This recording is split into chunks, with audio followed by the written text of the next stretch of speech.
बंधुओं, कुछ बोलूं उसके पहले एक बार जोरदार नारा। पाल धनगर समाज जिंदाबाद, जिंदाबाद जिंदाबाद, पाल धनगर समाज जिंदाबाद, जिंदाबाद जिंदाबाद। पेरियार रामास्वामी नायकर अमर रहे, अमर रहे, अमर रहे, रामास्वामी नायकर अमर रहे, अमर रहे, अमर रहे, अहिल्याबाई होलकर अमर रहे, अमर रहे, अमर रहे, पाल अमर रहे, अमर रहे, अमर रहे। आज इस पेरियार रामास्वामी नायकर की 183वीं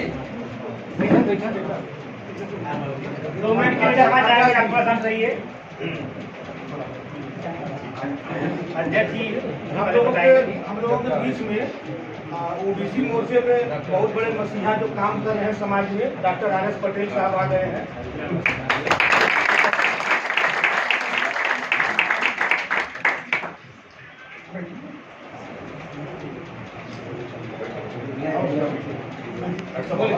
के विरोधा पेरियार रामास्वामी नायकर तथा धनगर समाज की वीरांगना महारानी अहिल्याबाई होलकर तथा संविधान के शिल्पकार डॉक्टर भीमराव अम्बेडकर जैसे तमाम के प्रति श्रद्धासुमन अर्पित करते हुए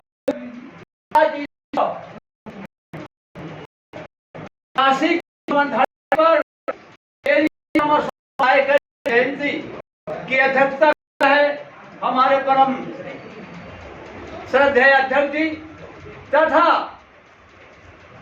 हमारे बीच में आए हुए हमारे माननीय आर.एस. पटेल जी तथा बनारस के क्षेत्र के कोने कोने से पधारे सम्मानित पाल धनगर बंधुओं, सबसे पहले मैं अपना परिचय दे दूं। मैं आचार्य विजय बहादुर पाल, राष्ट्रीय प्रचार मंत्री, राष्ट्रीय धनगर महासभा। बंधुओं, बड़ी खुशी हुई कि जब मुझे जानकारी मिली कि बनारस जैसी नगरी में पेरियार रामास्वामी नायकर का जन्मदिन मनाया जाएगा। बंधुओं, ये ललक मुझे यहाँ लाने के लिए मजबूर कर दी। बंधुओं, पेरियार रामास्वामी नायकर के बारे में आप लोग तो काशी के रहने वाले हैं और अभी पूर्व वक्ता ने हमारे बताया कि यहीं से उनकी शुरुआत हुई है। तो पेरियार रामास्वामी नायकर आज के दिन 17 सितंबर 1879 को तमिलनाडु के ईरोड कस्बे में पैदा हुए थे। इनके पिता वेंकट नायकर, माता चिन्ना माला मल थी। इनकी शादी के साथ हुआ।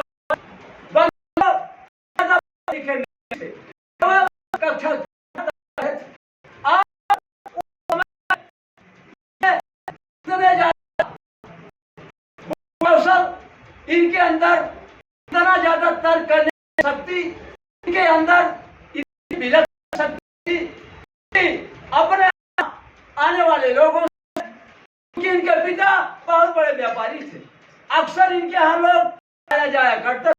ऐसे तमाम आने वाले मनवादियों के लोगों से तर्क किया करते थे। इस स्थिति में बंधुओं, पेरियार रामास्वामी नायकर की प्रबल हुई। उन्होंने सोचा कि जो बातें चल रही हैं, ईश्वर क्या है, हम उनको ढूंढने का काम करेंगे। वो शादी के अपना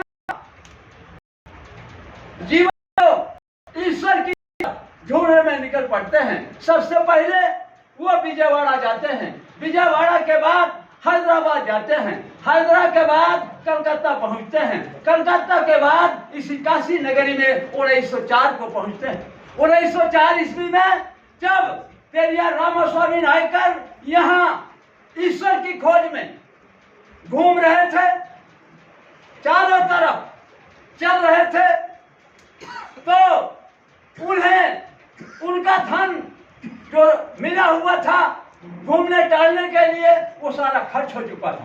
ऐसी स्थिति में काशी पहुंचने पर उनके पास कुछ भी नहीं था। ऐसी स्थिति में क्या क्या के साथ या काशी के मनवादियों ने की हमारे पूर्व आपको बताया। तो ये है ऐसी काशी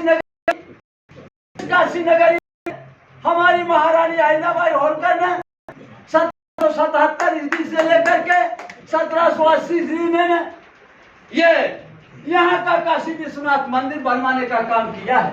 आप सोच ले, इस देश पर 712 ईस्वी में मोहम्मद बिन कासिम ने आक्रमण किया था, तमाम मंदिरों को तोड़ा।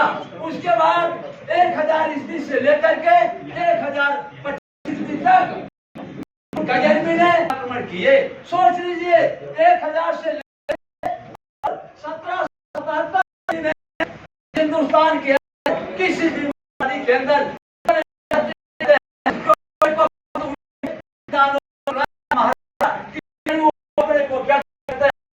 के अंदर हिंदुस्तान की धरती में बाहुबल नहीं था, अंदर ताकत थी कि काशी में नगरी में ही नहीं समूचे भारत देश के अंदर वो मंदिरों की स्थापना कर सकें।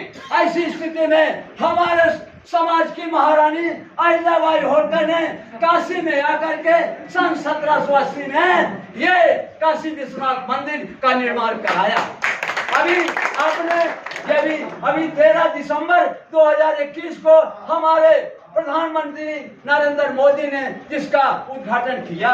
बंधुओं, मुझे बड़ी तकलीफ हुई। अभी मैं सोमनाथ गया था, अभी 3 सितंबर को मैं गुजरात यात्रा पर गया। वहां गुजरात यात्रा पर मैं सोमनाथ मंदिर देखना चाहता था। सोमनाथ मंदिर जिसको मानी महारानी अहिल्याबाई होलकर ने 1783 में उद्धार करा। उस मंदिर को जब मैंने देखा, यहाँ के मंदिर को मैंने जब देखा, बड़ा मिला है, अपार कष्ट में मिला है। बंधुओं, बता रहता हूं कि मैं काशी विश्वनाथ घूम करके देखा कि 35 करोड़ जितने देवी देवता उनकी आस्तुति गई है। उनकी कोई देवी देवता नहीं जिसकी संस्कृत के श्लोकों में नहीं बताया गया। लेकिन बंधुओं, हमारी महारानी अहिल्याबाई होलकर जिन्होंने मंदिर बनवाया, का नाम नहीं लिखा है, ऐसे प्रधानमंत्री हमारे समाज के साथ ये नाजायज फायदा उठाने का काम रहा, ये बड़ा कष्ट होता है। नहीं, अभी सोमनाथ मंदिर में जब हम वहां पहुंच रहे हैं तो देख रहे हैं कि ये नया मंदिर जो बना हुआ है वो बहुत विशालकाय मंदिर समुद्र के तट पर बना हुआ है। कभी लेकिन 1783 में जब किसी के अंदर हिम्मत नहीं थी, तब हमारी महारानी अहिल्याबाई होलकर ने 1783 में ऐसे मंदिर को बनवाया।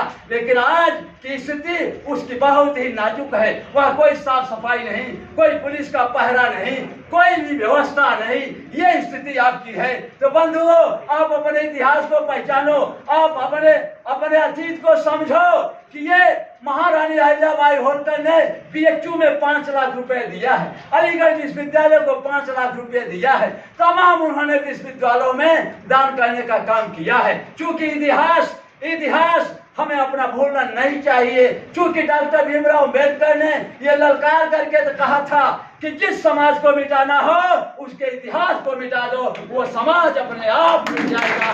यही मेरे साथ हुआ है, मेरे समाज के इतिहास को मिटाया गया। क्योंकि मैं कहना चाहता हूँ कि इतिहास हमें प्रेरणा मिलती है, प्रेरणा से जागृति पैदा होती है, जागृति से सोच बनती है, सोच से ही हम शासक बनते हैं, तभी देश और प्रदेश में राज्य कर सकते हैं। बंधुओं, आज जरूरत इस बात की आ गई है कि पेरियार के बताए हुए रास्ते पर चलिए। पेरियार एक ऐसा महामानव इस धरती पर पैदा हुआ है, जैसा कि इस बनारस में तथागत बुद्ध आकर के शानदार को उपदेश दिए हैं। यहीं के संत कबीरदास जी, जिनकी सारी दुनिया में आज गुणगान किया जा रहा है, यहीं के रविदास जी हैं, जिनका आप सोच लीजिए बखान कौन नहीं कर रहा है। यही हमारी अहिल्याबाई होलकर ने मंदिर बनवाया और यही पेरियार रामास्वामी नायकर 1904 में जिन्हें बहुत बड़ा ज्ञान मिला है। ऐसी काशी की धरती का मैं नमन करता हूं और आप लोगों से चाहता हूं कि आप लोग भी पेरियार के विचारों पर चलें। पेरियार शब्द पेरियार शब्द उनको 13 नवंबर 1938 को एक बहुत बड़ी सभा में दिया गया। पेरियार का अर्थ ही होता है महान, पेरियार का अर्थ ही होता है महान। ऐसे पेरियार ने आपके समाज के लिए, पूरे देश के समाज के लिए बड़े बड़े काम किए हैं। राष्ट्रहित में उन्होंने काम किया है। उनकी सारी बातों को मैं छोड़ करके बताना चाहता हूं कि जिन पेरियार को आप लोग भूल चुके हो, उन पेरियार ने आपके राष्ट्र के हित में कितना बड़ा काम किया है। बंधुओं, आप लोग ये जान लें कि तमिलनाडु में पूरे कितने भी प्रांत हैं, सब में आज भी 27% आरक्षण है, कहीं 14% है, कहीं 12% है। लेकिन तमिलनाडु एक ऐसा राज्य है जहां की 69% आरक्षण पेरियार रामास्वामी नायकर की बदौलत मिला हुआ है। जब उन्होंने ऐलान कर दिया, मुख्यमंत्री से कहा 69% आरक्षण की घोषणा करो, मुख्यमंत्री ने 69% आरक्षण की घोषणा कर दिया।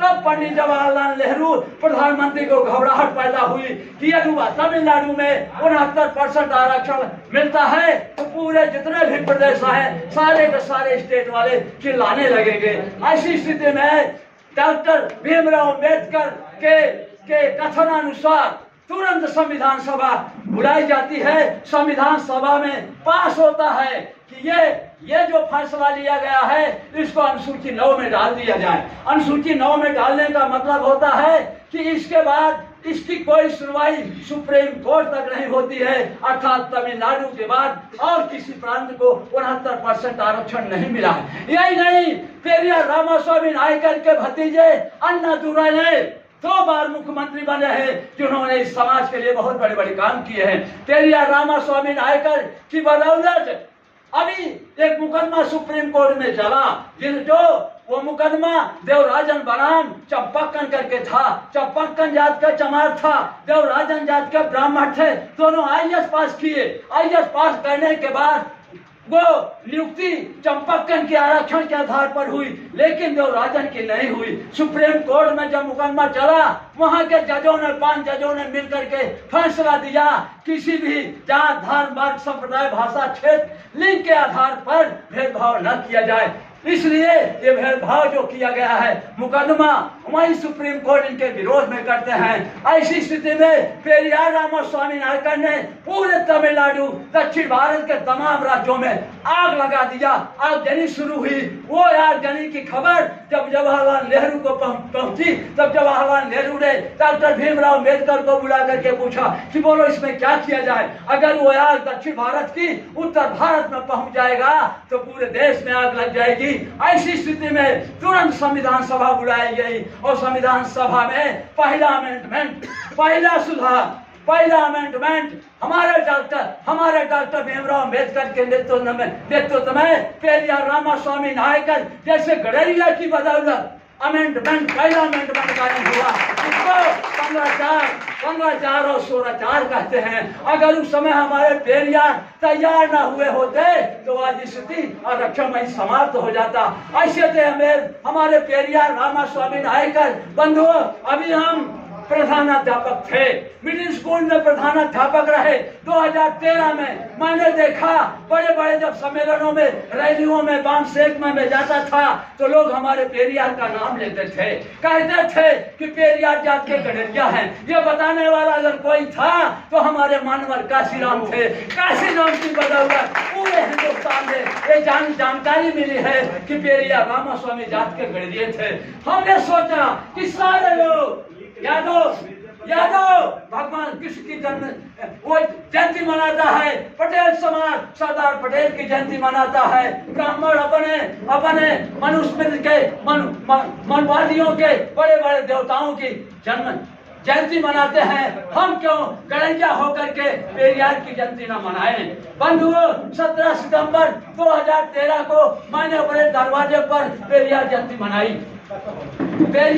मनाई और उस पेरियार जयंती में मैं समझता हूँ, जहाँ तक मेरी जानकारी है, अब तो मैं समझता हूँ पहला पेरियार जयंती काशी धाम में मनाया जा रहा है। इसके पहले मैं अपने प्रतापगढ़ के रेडी कारापुर गांव में दरवाजे पर कम से कम 5000 लोगों की भीड़ इकट्ठी किया, जिसके मुख्य अतिथि हमारे आगरा के मान्यवर